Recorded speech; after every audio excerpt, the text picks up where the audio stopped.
Question is कि यहाँ आने से पहले हमें आइल्स देना होता है या टॉफल देना होता है, तो कौन सा वाला देना होता है ये भी क्वेश्चन पूछा जाता है। ऑल्दो हमने आने से पहले आइल्स दिया था यहाँ पे, we came here on PR, लेकिन मास्टर्स के लिए भी आइल्स रिक्वायर्ड है या नहीं, और उसमें कितना बैंड चाहिए to get yourself enrolled in masters in Canada.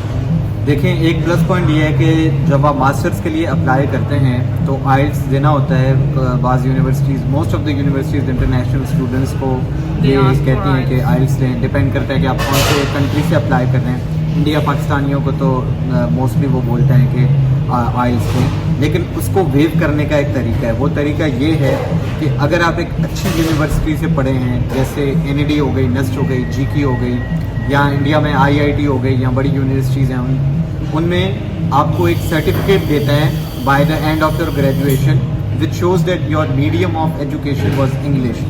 तो अगर वो सर्टिफिकेट आपको मिल जाता है तो वो आपके आइल्स की रिक्वायरमेंट को वेव ऑफ कर देता है।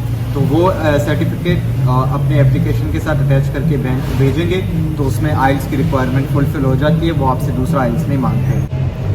आइल्स बैंड्स जो हैं वो अगर 7 हो तो अच्छा है, लेकिन कभी वो किसी यूनिवर्सिटीज़ में लिखे भी होते हैं कि कट ऑफ क्या है आइल्स का, तो कोशिश करें 7 तक आ जाए। Overall band 7। तो वो यूनिवर्सिटी के उस पर भी डिपेंड करता है, लेकिन ओवरऑल 7 इज़ गुड।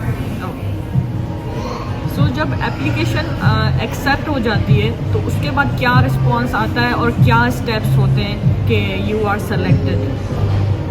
देखिए, उसका प्रोसेस मैंने आपको थोड़ा सा बैकग्राउंड इसका बता देता हूँ कि आपने अपनी यूनिवर्सिटी सेलेक्ट कर ली, आपने SOP बना ली, आपने डॉक्यूमेंटेशन सारी रख ली। डॉक्यूमेंटेशन में आपकी डिग्रीज, ट्रांसक्रिप्ट यूनिवर्सिटी और HEC से अटेस्टेड होने चाहिए, वो लगा लिया आपने अपना फाइनेंशियल बैकग्राउंड पूरा लगा दिया, एसेट्स लगा दिया, डिक्लेयर कर दिया सब कुछ। उसको आप एक जेरीज़ के एनवलप में, जो जेरीज़ वहाँ पे कोरियर वाला है, उसके एनवलप में डाल के और आपने उस यूनिवर्सिटी के एड्रेस पे पोस्ट कर दिया। वो कोरियर के थ्रू होता है, पूरा पैकेज कोरियर के थ्रू जाता है। कोरियर के थ्रू चला गया, आपके पास कोई रिस्पांस नहीं होता, कोई एक्नॉलेजमेंट नहीं होती अनटिल अनलेस आपके पास जेरीज़ का ट्रैकिंग नंबर हो, उससे पता लग जाए कि आपके पैकेज पहुँच गया है वहाँ पर। रिजेक्शन जल्दी आती है, ठीक है। रिजेक्शन आपके पास विदिन अ वीक, हाँ, विदिन अ वीक आपको वो ईमेल कर देते हैं कि योर एप्लीकेशन इज रिजेक्टेड, ठीक है। और उसमें रिग्रेट ये वो सारा चीज़ है। लेकिन एक्सेप्टेंस 1 महीने के बाद लेटर आता है कि आपकी एप्लीकेशन जो वो एक्सेप्ट हो गई है। अब जैसे कि सारी चीज़ें ऑनलाइन हो गई हैं कनाडा में, PR का, एक्सप्रेस एंट्री का, तो स्टूडेंट वीज़ा भी सारा ऑनलाइन हो गया है। उसको उन्होंने ऑनलाइन स्टूडेंट वीज़ा को SDS का नाम दिया है, student data scheme something like. SDS is directly linked with IRCC, जो इनका इमिग्रेशन का डिपार्टमेंट है। तो उसमें यह है कि अगर आप पेपर बेस्ड एप्लीकेशन भी अप्लाई करते हैं तो उसका जो नंबर है, अपनी एप्लीकेशन को आप SDS के साथ ऑनलाइन लिंक कर सकते हैं और वहाँ पे आपके पास पूरा स्टेप बाय स्टेप आ रहा होता है कि your application is in review, your application is receive, और वो सारा आता है। और जब एक्सेप्ट हो जाती है तो उसमें लिखा आता है कि congratulation, your application is accepted, और आपका दाखिला हो गया। हाँ, वो नई चीज़ है, SDS उसका नाम है, और सारा कुछ ऑनलाइन है अब। तो आप ऑनलाइन भी अप्लाई कर सकते हैं और पेपर बेस्ड एप्लीकेशन को SDS के साथ लिंक भी कर सकते हैं। यहाँ पर पारस में एक और चीज़ आपके व्यूअर्स को बता दूँ कि जब भी यूनिवर्सिटी सेलेक्ट करें, बेहतर यही है कि आप कोऑप यूनिवर्सिटी सेलेक्ट करें। उसका थोड़ा सा महंगा होता है मास्टर्स, लेकिन कोशिश करें कि कोऑप वाली यूनिवर्सिटी मिल जाए। फॉर एग्जांपल ओंटारियो के अंदर यूनिवर्सिटी ऑफ वाटरलू जो है वो एक कोऑप यूनिवर्सिटी है। अगर आप वाटरलू को टारगेट करेंगे, बहुत अच्छी यूनिवर्सिटी है, और जो है उसमें आपको कोऑप मिल जाता है। जो आपको मास्टर्स के लास्ट सेमेस्टर या उसके बाद आपको इंटर्नशिप काइंड ऑफ लगवा देते हैं, तो देयर आर मोर चांसेस कि आप वहाँ भी हायर हो सकते हैं। वरना मास्टर्स के बाद आप बैठे हैं कि जॉब नहीं मिली, तो कोऑप ये होता है कि काइंड ऑफ इंटर्नशिप टाइप आपकी लगवा देते हैं वो लोग यूनिवर्सिटी वाले, और फिर आपको और ज़्यादा चांसेस बढ़ जाते हैं कि कैनेडियन एक्सपीरियंस भी आ गया, या आपको वही कंपनी हायर भी कर सकती है। अच्छा, सीन ये है कि यूनिवर्सिटी वाले नहीं लगवा के देंगे, ढूंढना खुद ही पड़ेगी। हाँ, ठीक है। जिस तरह हम वहाँ इंटर्नशिप ढूंढते थे NED के बाद, वहाँ तो ज़्यादा सर वैसे ही लगती थी, लेकिन ये है कि यहाँ पे खुद ढूंढनी पड़ती है और आराम से मिल जाती है। वहाँ तो किसी का कोई होता था तो लग जाती थी कि ये इलेक्ट्रिक में रेफरेंस। CA में की थी ना इंटर्नशिप, खाना खा के वापस आ जाती थी। और सुई गैस में भी की थी। तो उसका यही चक्कर है कि आप कोऑप यूनिवर्सिटी सेलेक्ट करें, दैट इज़ बेटर, क्योंकि उसके बाद फिर आपको एक एक्सपीरियंस भी हो जाता है और by the end of your graduation you have more chances to get a job quickly. So cutting long story short, I would ask you that masters के लिए जो स्टूडेंट्स आते हैं तो उनकी लाइफ कैसी होती है और वो क्या कर रहे होते हैं और डिफरेंट उनके एक्सपीरियंसेस होते हैं, तो कुछ आप एक्सपीरियंसेस हमारे साथ शेयर करें। देखिए, मास्टर्स की लाइफ बहुत ज़बरदस्त होती है, पढ़ाई ऑलमोस्ट सिमिलर ही है, लेकिन यहाँ पे ज़्यादातर कॉन्सेप्चुअल बेस्ड है, जैसा कि मैंने आपकी पिछली वीडियो में भी बताया और था। सेल्फ स्टडी ज़्यादा है। एग्जैक्टली, तो इवन हमारे एनईटी में भी सेल्फ स्टडी ज़्यादा ही थी, तो वो आपके पास अगर आपको सेल्फ स्टडी आती है तो वो यहाँ भी होता है, करिकुलम मोर और लेस सेम ही होता है। लेकिन जो सबसे मेन चीज़ है ना मास्टर्स की बाहर से, वो है exposure. The way you are expose to different people, different culture, वो सबसे ज़्यादा ज़बरदस्त चीज़ है। आप जो है दूसरे लोगों में उठते बैठते हैं, मल्टीपल नेशनलिटीज़ के, मल्टीपल कल्चर के लोग यहाँ पे आते हैं, तो वो जो एक्सपोजर है ना, जो डिफरेंट एक्टिविटीज़ होती हैं, वो बहुत ज़्यादा है, वो अनमोल है। और उसके लिए आप ज़रूर जो है मास्टर्स के लिए अप्लाई करें। उसके लिए कोई भी हेल्प चाहिए, पारस का चैनल है वर्किंग विद पारस, उसको आप लाइक सब्सक्राइब करें, कमेंट्स करें, और अगर आप पर्सनली कनेक्ट होना चाहते हैं तो you are more than welcome. आप कमेंट्स में ज़रूर बताएं कि आपको और क्या इन्फॉर्मेशन चाहिए और किस तरीके से आपको प्रॉब्लम आ रही है। आपको फ्री ऑफ कॉस्ट पूरी कंसल्टेशन देंगे और आपको समझाएंगे पूरा। आपके सवाल का जवाब अधूरा रह गया कि लाइफ कैसी होती है मास्टर्स के दौरान।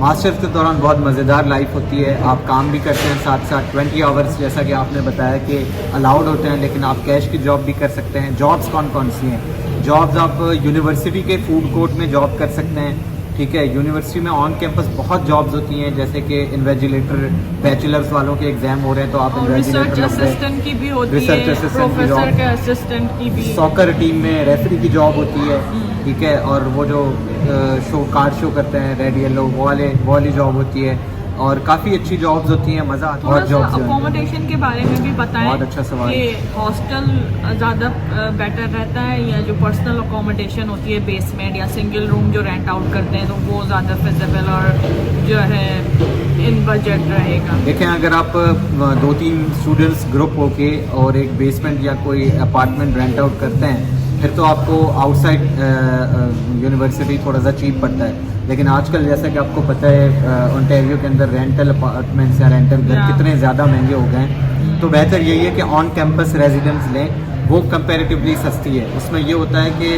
3 स्टूडेंट या 2 स्टूडेंट एक रूम में होते हैं और एक के ऊपर एक वो स्टैक्ड होते हैं बेड्स, और उसमें हॉस्टल्स भी तो आई थिंक जो है ना बजट में रहेंगे। हाँ, इकोनॉमिकल होंगे हॉस्टल्स भी, वो भी इकोनॉमिकल ही हैं। वो ऑन कैंपस यूनिवर्सिटी के जो रेजिडेंट्स हैं उसको ऑन कैंपस कहते हैं, तो उसमें आप रहेंगे तो आजकल वो चीपर है as compare to living outside. So after getting here जो मास्टर्स कर रहे हैं उनका कम्यूट कैसे होता है, वो बस पासेस जो भी होते हैं उनके बारे में भी हमें थोड़ा सा आप बताएं।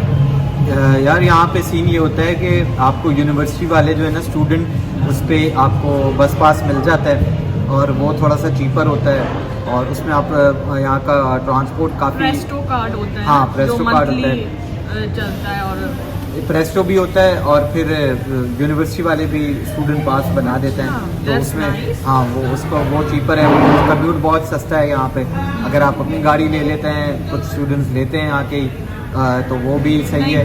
लेकिन कम्यूट ज़्यादा रीजनेबल और जो है काफ़ी अच्छा ट्रांसपोर्ट, पब्लिक ट्रांसपोर्ट यहाँ पे अच्छा है, काफ़ी काफ़ी अच्छा है। और डिपेंड करता है कि आप कौन से रीजन में जा रहे हैं, कौन सी यूनिवर्सिटी सेलेक्ट करते हैं, तो उस सिटी के ऊपर भी डिपेंड करता है कि वहाँ कैसा है। जैसे टोरंटो में तो आप सबवेज और टीटीसी बेस्ट है। इसी तरह वाटरलू में भी आपको स्टूडेंट पास मिल जाता है, वो चीपर होता है, तो कम्यूट का इतना मसला नहीं होता। लोग कम्यूट कर लेते हैं, सैटरडे संडे घूमने भी चले जाते हैं, वो सीन सही है यहाँ पे। पब्लिक ट्रांसपोर्ट सिस्टम काफ़ी अच्छा है यहाँ पर। हमने भी जब इनिशियली हम आए थे, we didn't have a car, so we used to use public transportation, go train, subways और बसेस भी। तो यहाँ पे ट्रांसपोर्टेशन बहुत अच्छा है। We really had good experience with it. So that's all about today's video, and I want to thank Salman कि उन्होंने अपने एक्सपीरियंसेस और व्यूज़ शेयर किए और अपनी जितनी भी नॉलेज थी वो शेयर की। And if you guys have any questions or comments, do let me know in the comment section. और अगर आप मुझसे पर्सनली कनेक्ट करना चाहते हैं and you have any questions regarding masters, how to come here in Canada through PR और visit visa या spousal visa या और आपके पेरेंटल वीज़ा जो होता है, if you guys have any questions do let me know, back to you for sure. और मुझे अगर आप पर्सनली कनेक्ट करना चाहते हैं so you can reach out to me on Facebook और इंस्टाग्राम।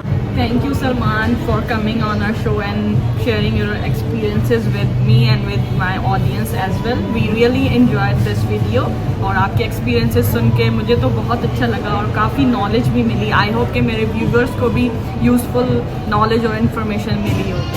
Definitely और any time पारस, और thanks for having me, pleasure is all mine।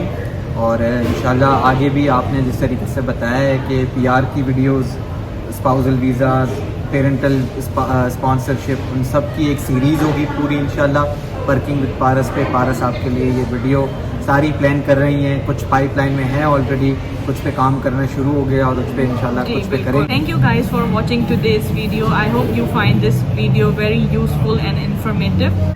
Don't forget to like, comment, share and subscribe to my channel and hit the bell icon. See you in my next videos. Till then, take care. Allah Hafiz.